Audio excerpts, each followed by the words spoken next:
What if that bone weariness you feel each day isn't merely the result of aging, but a soft cry from your body begging for assistance? If you're a woman aged 60, 70 or more, and you've been rising each morning fatigued, plodding through afternoon hours, or wondering where your vitality has vanished, you're not alone, and you're not dreaming. I've heard this so many times from women who say, "I rest, I try, but I'm still so tired." And I felt it for myself too. Today, we're going to shed the layers of exhaustion and expose 5 hidden villains that could be snatching your spark. I swear this isn't about drowning you in fixes. It's about offering you hope, clarity, and some straightforward steps to feel like yourself again.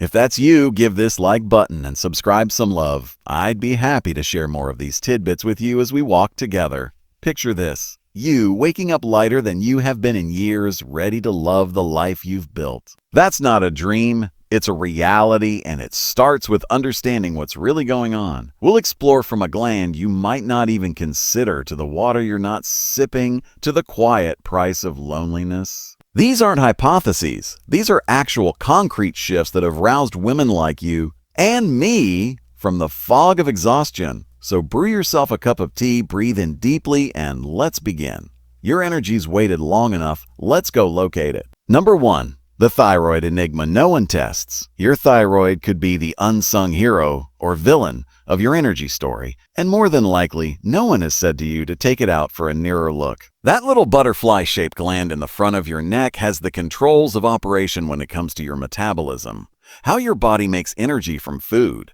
And working properly, you are regular, you're warm, and you're alert.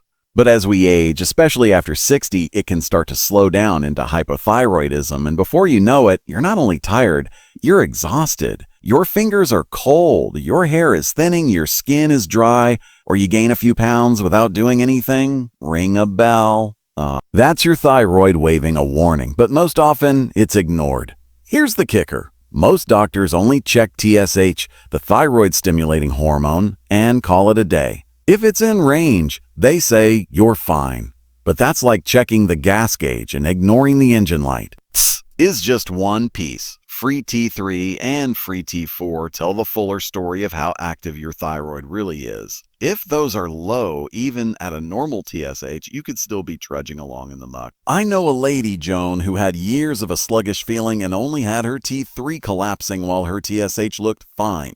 Shifting her treatment, and off she was into gardening again, with no nap in between. So, what are you to do? 1. Have your doctor order a full thyroid panel. TSH, free T3, free T4, and even thyroid antibodies if you have a family history. Don't settle for its normal aging. Demand answers. 2. Care for your thyroid naturally. Fish or seaweed-based iodine is a benefit, but be careful. Too much can have a negative impact. Selenium found in Brazil nuts keeps it running too.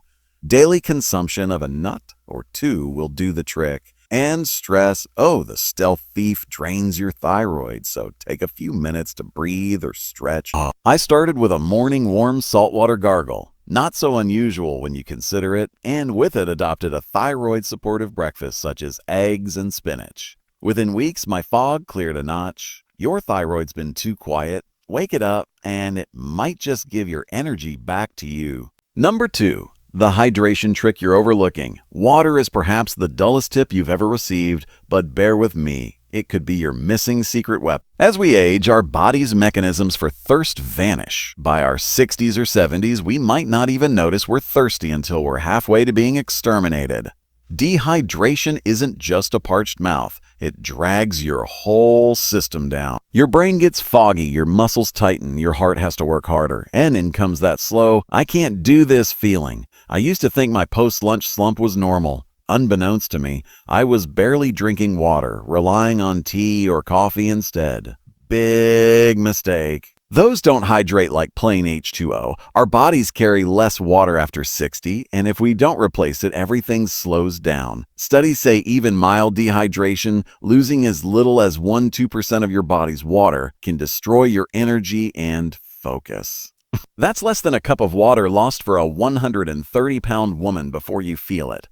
And you don't need to guzzle gallons. Small, Frequent sips work better. I started drinking from a bottle with a straw, makes it easy, and I aim for half my body weight in ounces daily. That's about 65 ounces or 8 glasses for me, but I build up slowly.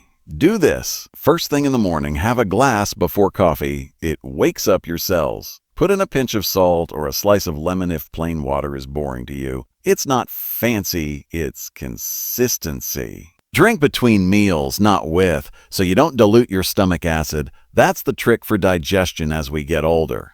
I found my headaches disappeared, my joints didn't creak as much, and I didn't crash in the middle of the day. A friend swore she was 10 years younger just by drinking adequately. Do not overcomplicate this one. Use a timer if you need to, or put a nice glass next to the sink. Your body is begging you for this simple fix. Do it for a week, and you'll wonder why you took so long. Drinking water won't make the news, but it's life-changing. Number 3. The sneaky inflammation draining your battery. Imagine inflammation as a background hum in your body, like static from an old radio, gradually draining your energy day by day. It's not the acute sort you feel with a twisted ankle, it's the chronic, insidious sort that comes along over decades due to stress, processed foods, or that twisted knee decades ago. By our 60s or 70s, this internal fire can smolder, leaving us creaky, cloudy, and downright tired. I didn't realize how much it was slowing me down until I broke a daily cookie habit. Suddenly, my joints didn't creak as much, and I had a little pep again. This is what occurs. Inflammation is a product of your immune system overdoing it, and as we age, it refuses to shut off like it should. Sugar, white flour, fried foods, gas on the fire.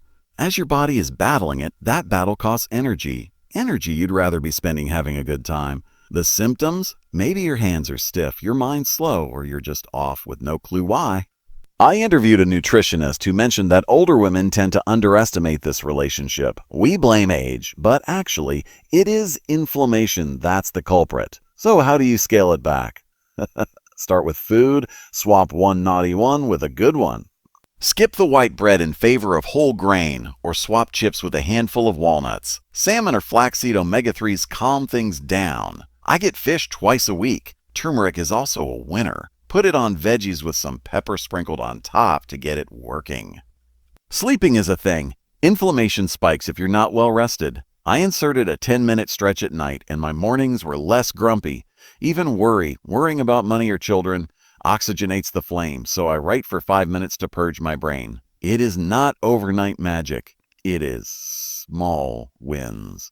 In a month, I was more uncluttered, more lightweight, like static muted. Your body will mend. Provide it with the resources and watch as it rewards you with energy you thought was gone.